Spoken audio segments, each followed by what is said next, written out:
Today, we're going to talk about World War I. This was a war that was supposed to be short and sweet, but instead it became this grinding global catastrophe. It's really a story about a massive miscalculation, terrifying new kinds of innovation, and a peace treaty that might have just planted the seeds for an even bigger war down the road. Back in the summer of 1914, this phrase wasn't just some wishful thinking. It was what pretty much everyone across Europe genuinely believed. All the leaders, the soldiers, the folks back home, they were all thinking about recent wars, like the Franco-Prussian War, which were over fast. So they packed their bags thinking this would be a quick, maybe even glorious little adventure, not a 4-year nightmare. So, the big question is, what went so terribly wrong? I mean, how does a war that everyone thinks will be over in 5 months spiral into more than 4 years of just unbelievable slaughter? A war that would completely redraw the map of the world and change what war even means.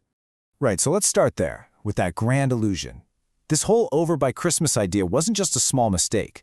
It was the fundamental misunderstanding that the entire tragedy was built on. This is the core of it right here, this huge gap between what everyone expected and what actually happened.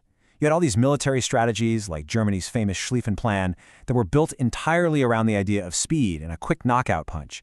But those 19th century plans were about to have a head-on collision with the horrifying new reality of 20th century warfare, and nobody was ready for it. And that brings us to a massive part of the answer, the technology.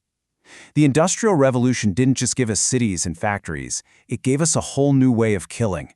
It built this stalemate machine that made the old ways of fighting totally useless almost overnight, and it created this brutal, grinding deadlock. And the symbol of this new kind of war, the trench. On the Western Front, millions of men literally dug themselves into the earth, creating these huge, complex networks of ditches protected by barbed wire and machine guns. It basically created a static, defensive war, where trying to gain just a few hundred yards of mud could cost you tens of thousands of lives. And these were the tools that built that deadlock.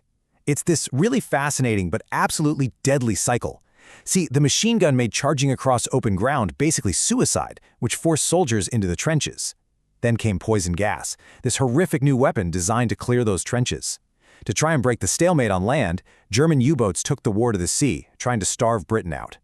Airplanes became the new eyes in the sky, while the tank was the first real shot at an armored vehicle that could cross no man's land.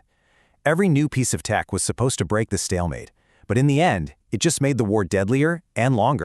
But this war machine wasn't just fueled by new technology, it was fueled by people on a truly global scale. This was not just a European fight, not by a long shot. The big empires of the time reached out across the globe, pulling their colonies and people from every corner of the world into the fight. Take the Anzac Forces, for instance. These were volunteer soldiers from Australia and New Zealand who fought with incredible courage, most famously in that brutal Gallipoli campaign. Their sacrifice really helped forge a national identity for their countries, but man, it came at a staggering human cost.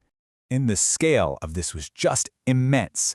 Look at this number. Over 1.3 million soldiers from British India served in the war. They fought everywhere, from the freezing mud of France to the scorching deserts of the Middle East. They were a massive and, frankly, often overlooked part of the Allied war effort. Africa was also pulled deep into the conflict. Hundreds of thousands of Africans were conscripted, basically forced, to fight for their colonial rulers, especially France. And the continent itself became a battlefield, with Allied and German colonies fighting these brutal campaigns thousands of miles away from Europe. And this global war didn't just spread across the map, it completely redefined people's roles in society. You had the Arab Revolt, backed by the British, which opened up a whole new front against the Ottoman Empire. And crucially, women stepped up in ways that would have been unthinkable just a few years before.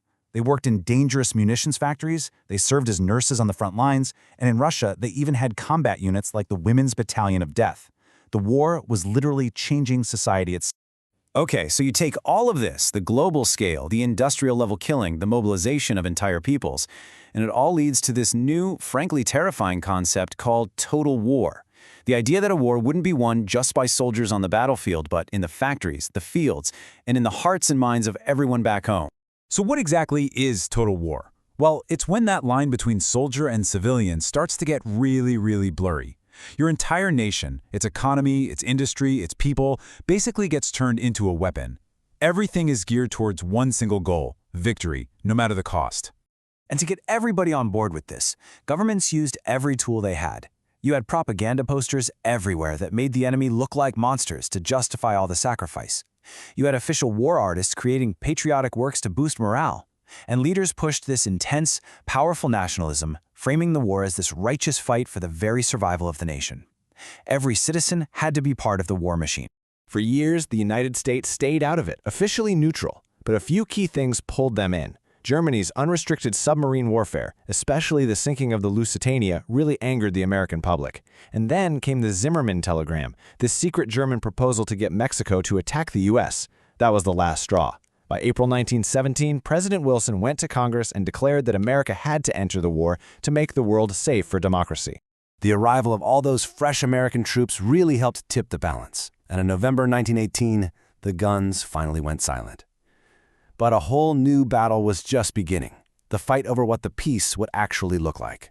At the Paris Peace Conference, the totally different visions of the winning allies were about to collide.